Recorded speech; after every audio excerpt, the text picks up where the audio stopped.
Bismillah. Assalamualaikum warahmatullahi wabarakatuh. Alhamdulillah wassalatu wassalam ala akmalani ala nabil mustafa Muhammadin wa ala alihi wa sahbihi ajma'in wa ba'd. Di antara adab yang harus diperhatikan oleh seorang da'i, yaitu orang yang berdakwah, adalah memulai dari hal yang paling penting. Kemudian barulah ke hal-hal yang penting.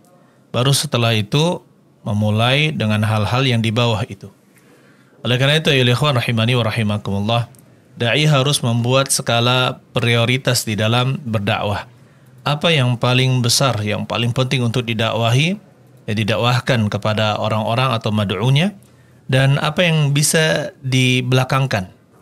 Contohnya, ya ikhwan rahimani wa rahimakumullah, dakwah yang pertama kali dilakukan oleh Rasulullah SAW adalah beliau mendakwahkan tauhid.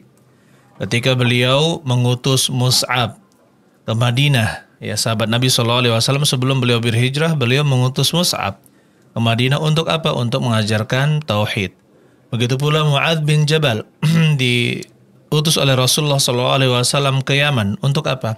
Yang pertama kali disuruh oleh Rasulullah SAW adalah untuk mendakwahkan dua kalimat syahadat, yaitu asyhadu an la ilaha illallah, asyhadu anna Muhammad Rasulullah. Baru setelah itu, ketika mereka sudah taat, barulah mulai kewajiban sholat, kemudian kewajiban membayar zakat.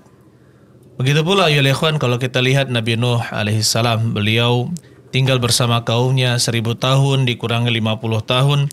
Apa yang beliau dakwahkan? Yaitu agar menyembah hanya kepada Allah Subhanahu wa taala.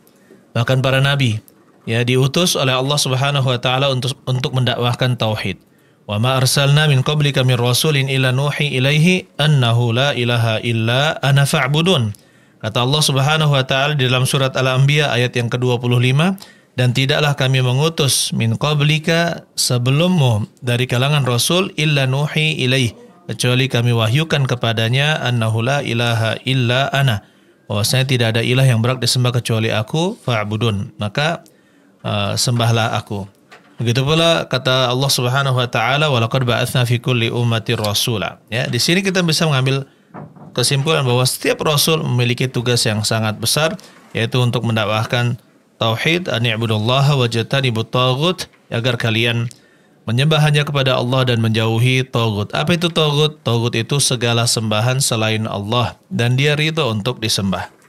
Kemudian ayyuhal ikhwan rahimani wa rahimakumullah, permasalahan tauhid ini ya permasalahan yang harus pertama kali kita sampaikan, kita dakwahkan tentunya dengan berbagai macam cara yang penuh dengan hikmah. Cara yang penuh dengan hikmah. Kita jelaskan masalah tauhid, kita jelaskan masalah syirik agar manusia tidak terjatuh ke dalam kesyirikan. Kemudian ayyuhal ikhwan, kita lihat selama 13 tahun di Mekah, apa yang Rasulullah SAW dakwahkan.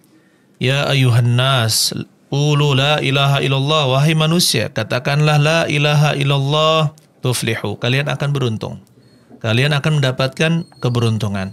Ini yang didakwahkan oleh Rasulullah SAW agar mereka hanya menyembah kepada Allah Subhanahu wa taala saja selama 13 tahun. Jadi kita tidak boleh menganggap remeh dakwah tauhid, yaitu mengajak manusia agar menyembah hanya kepada Allah Subhanahu wa taala. Nabi SAW bahkan sampai akhir hayat beliau, berapa hari sebelum beliau wafat, memperingatkan agar jangan sekali-kali menjadikan kuburan beliau sebagai masjid, atau jangan kunjungi kuburan beliau secara berulang kali. Tujuannya apa? Agar Nabi SAW memperingatkan mereka akan bahaya menjadikan kuburan Nabi sebagai masjid dan juga tempat yang diagungkan, sehingga berujung kepada penyembahan kepada Nabi Muhammad sallallahu alaihi wasallam. Oleh karena itu diperingatkan oleh Nabi sallallahu alaihi wasallam. Kemudian ya ikhwan, ya ada 3 permasalahan yang harus diperhatikan seorang dai yang menyebabkan seorang itu keluar dari Islam. Apa saja yang bisa menyebabkan orang itu keluar dari agama Islam, itulah yang harus dijadikan prioritas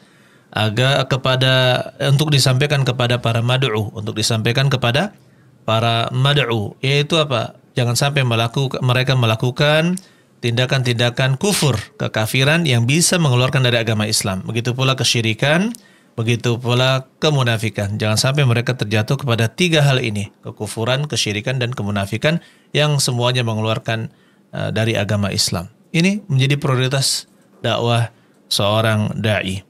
Kemudian ayyuhal ikhwan rahimani wa rahimakumullah. Kemudian kita juga disuruh untuk mengikuti Nabi Muhammad SAW karena agama ini tegak dengan dua hal, yaitu penyembahan kepada Allah Subhanahu wa taala dan berhukum dengan syariat yang dibawa oleh Nabi SAW. Kita tidak boleh beribadah kecuali dengan syariat yang dibawa oleh Nabi SAW. Berarti kita harus mengikuti ajaran beliau. Kata Allah Subhanahu wa taala, "May yuti'ir rasula faqad ata'a Allah." Barang siapa yang taat kepada Rasul, maka dia telah taat kepada Allah. Begitu pula kata Nabi sallallahu alaihi wasallam, "Kullu ummati yadkhulunal jannata illa man aba." Setiap umatku akan masuk ke dalam surga kecuali yang enggan, yang tidak mau. Qalu ya qila lahu man ya'ba ya Rasulullah, dikatakan oleh para sahabat, ya, atau beliau ditanya, siapa yang tidak mau ya Rasulullah untuk masuk ke dalam surga? Qala man ata'ani dakhalal jannah. Barang siapa yang taat kepadaku maka dia masuk ke dalam surga. Wa man 'asani faqad aba. Dan siapa yang tidak taat, yang bermaksiat, tidak tunduk, maka dia itu abah. Dia itu enggan untuk masuk ke dalam surga. Begitu pula kata Allah Subhanahu wa taala, "Fa in tanaza'tum fi syai'in farudduhu ila Allahi war rasuli in kuntum tu'minuna billahi wal yawmil akhir." Apabila kalian berselisih pada sesuatu, maka kembalikanlah kepada Allah dan Rasul-Nya, ya, jika kalian beriman kepada Allah dan hari akhir. Ini menjadi peringatan kepada kita semua ayyuhal ikhwan agar benar-benar menjadikan dakwah kita ini kita dahulukan mana yang lebih penting dan paling penting. Bahkan di dalam pengajaran sholat, di dalam pengajaran yang lain, kita ajarkan dulu apa yang menjadi kewajiban. Barulah kita ajarkan sunnah-sunnah sholat, sunnah-sunnah wudhu, dan sunnah-sunnah yang lain. Dan jangan kita tertipu, memfokuskan pada amalan-amalan sunnah seperti zikir dan sholawat, kemudian hal-hal lainnya, tetapi ternyata hal-hal pokok yang bisa mengeluarkan seorang dari agama Islam itu dilupakan. Atau hal-hal pokok yang mana itu wajib dikerjakan oleh seorang muslim itu masih tidak dikerjakan. Atau hal-hal pokok yang itu diharamkan secara ijma' oleh para ulama, menurut kesepakatan para ulama itu tidak dijelaskan. Akan tetapi perlu kita ingatkan ya ikhwan, untuk menjelaskan hal-hal yang diharamkan itu perlu fikih, ya, perlu pengajaran. Oleh karena itu di zaman Nabi SAW ketika beliau berada di kota Madinah, beliau tidak langsung menjelaskan tentang keharaman khamar, tapi menyebutkannya secara bertahap, tentang misalkan lebih baik menjauhi khamar, kemudian larangan sholat di masjid Nabawi ke dalam keadaan mabuk, kemudian barulah turun pengharaman secara mutlak, yaitu diharamkan khamar. Jadi secara bertahap. Ya, kenapa tidak langsung dijelaskan keharaman khamar? Ada hal yang lebih penting yang harus dijelaskan daripada masalah khamar. Bukan meremehkan khamar ini, akan tetapi ayyuhal ikhwan, ini bukan meremehkan masalah dosa, akan tetapi ada hal yang lebih diprioritaskan, lebih diutamakan daripada masalah yang kurang utama. Baik, oleh karena itu ayyuhal ikhwan rahimani wa rahimakumullah, saudara-saudara sekalian, ini adalah hal yang harus diperhatikan seorang dai, bisa membuat skala prioritas di dalam dakwahnya, mana yang lebih didahulukan dan mana yang bisa diakhirkan atau dirancang ini setelah 5 tahun ke depan atau 10 tahun ke depan atau 15 tahun ke depan.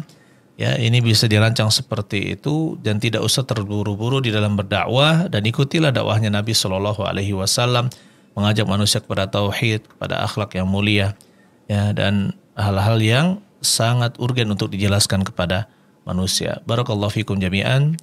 Assalamualaikum warahmatullahi wabarakatuh.